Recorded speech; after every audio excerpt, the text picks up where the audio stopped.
होंगे जो 18 साल के होने का इंतजार कर रहे होंगे ताकि ड्राइविंग लाइसेंस के लिए अप्लाई कर सके और लीगल तौर पर ड्राइव कर सके।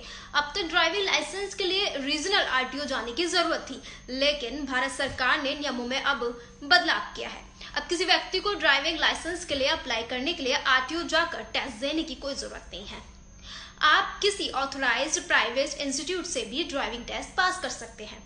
ड्राइविंग लाइसेंस से जुड़ा ये नया नियम 1 जून 2024 से लागू होगा। इसके लिए नोटिफिकेशन भी जारी किया जा चुका है। अब प्राइवेट इंस्टीट्यूट पर आप ड्राइविंग की ट्रेनिंग ले सकते हैं और ड्राइविंग टेस्ट दे सकते हैं। ध्यान रहे, सभी ड्राइविंग स्कूल पर यह नियम लागू नहीं होता और ना ही उन्हें ड्राइविंग लाइसेंस इशू करने की इजाजत है।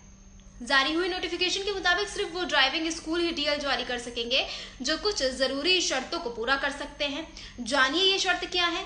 वो ट्रेनिंग सेंटर जो कम से कम 1 एकड़ की जमीन पर बने हैं या उनके पास इतनी जमीन है।